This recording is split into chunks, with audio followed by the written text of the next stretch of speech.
और अब आगे बढ़ते हुए आपको एक बड़ी खबर बता देते हैं और खबर इस वक्त ये है कि संसद में इस वक्त एनडीए का प्रदर्शन चल रहा है। आपातकाल की बरसी पर एनडीए का ये प्रदर्शन, संसद के मकर द्वार पर विरोध प्रदर्शन जारी। इस वक्त ये बड़ी खबर, तो संसद परिसर में एनडीए का प्रदर्शन, आपातकाल की बरसी पर एनडीए प्रदर्शन कर रहा है। तो इस वक्त आपको ये बड़ी जानकारी संसद परिसर से हम दे रहे हैं। आपातकाल की बरसी पर ये प्रदर्शन, हाथों में पोस्टर लेकर किस तरह से इस पर सवाल खड़े किए जा रहे हैं और लगातार आपातकाल की बरसी पर यह प्रदर्शन हो रहा है। लोकसभा में इमरजेंसी को लेकर के प्रस्ताव पारित किया गया है, उसके बाद में जो तमाम सत्ता पक्ष के सांसद हैं वो जब सदन से बाहर निकले हैं तो इस तरीके से नारेबाजी कर रहे हैं कि इमरजेंसी को लेकर के माफी मांगो। कांग्रेस पार्टी शर्म करो, कांग्रेस पार्टी शर्म करो,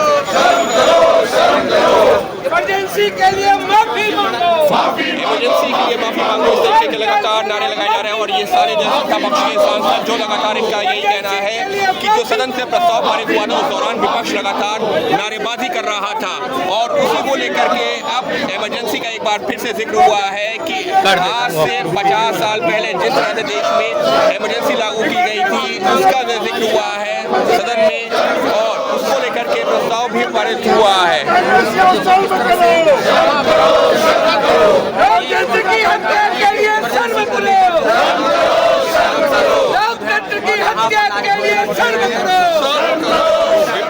तो एक तरह से सत्ता पक्ष तरीके से इस मुद्दे को लेकर के जनता के बीच में जा रहा है और याद दिला रहा है कि किस तरीके से 1975 में इमरजेंसी को लागू किया गया था और अब उसको लेकर के सदन के सामने भी रखी गई है बातें और जिस दौरान ये सारी बातें की जा रही थी लोकसभा के स्पीकर के द्वारा विपक्ष लगातार नारेबाजी कर रहा था। अंकित गुप्ता, एबीपी न्यूज़, दिल्ली। आपातकाल की बरसी पर एनडीए के ये तमाम जो सांसद हैं उनका ये प्रदर्शन और सीधे तौर पर इसे काला दिवस बताते हुए कांग्रेस से माफी की मांग की जा रही है।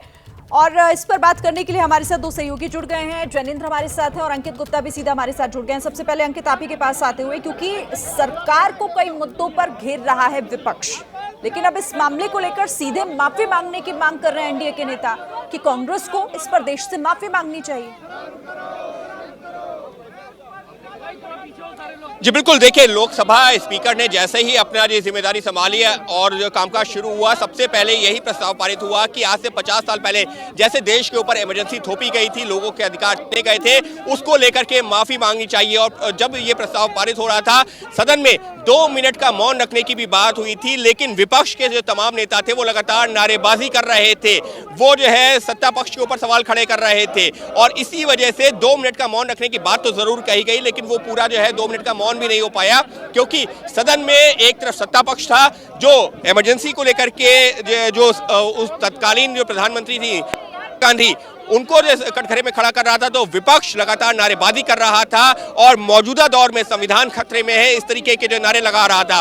तो दोनों तरफ से आरोप प्रत्यारोप का दौर जारी था, लेकिन मोदी कार्यकाल के ये जो मोदी का जो प्रधानमंत्री नरेंद्र मोदी के तौर पर तीसरा कार्यकाल है और जो संसद की पहली कार्रवाई हुई है, जहां पर लोकसभा स्पीकर का चुनाव के बाद में जो पहली कार्रवाई हुई है वहां पर भी ये इस तरीके का हंगामा देखने को मिला है और ये पूरा हंगामा हुआ है इमरजेंसी को लेकर के जब सदन में प्रस्ताव पारित हुआ तब।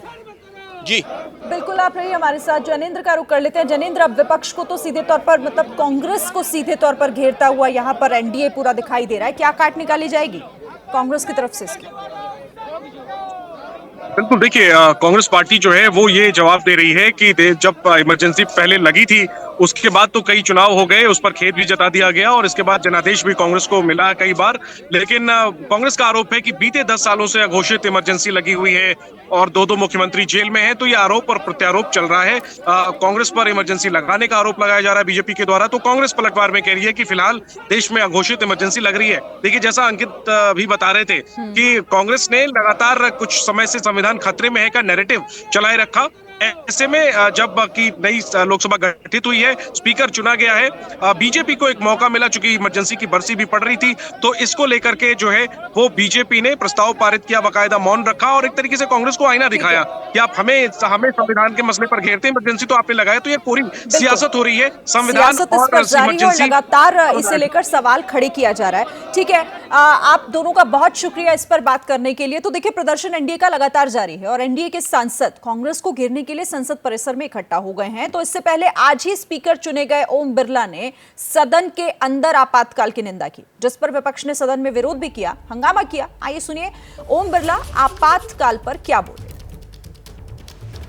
ये सदन 1975 में देश में आपातकाल इमरजेंसी लगाने के निर्णय की कड़े शब्दों में निंदा करता है।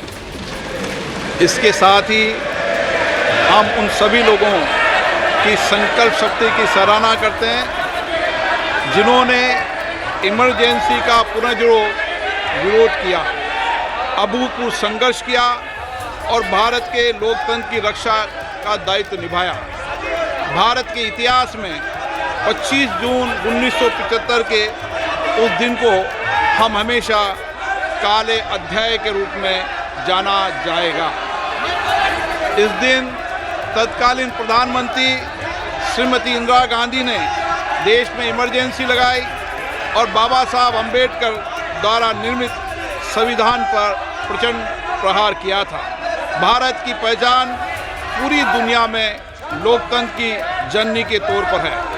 भारत में हमेशा लोकतांत्रिक मूल्यों और वाद संवाद का समर्थन हुआ, हमेशा लोकतांत्रिक मूल्यों की सुरक्षा की, उन्हें हमेशा प्रोत्साहित किया गया।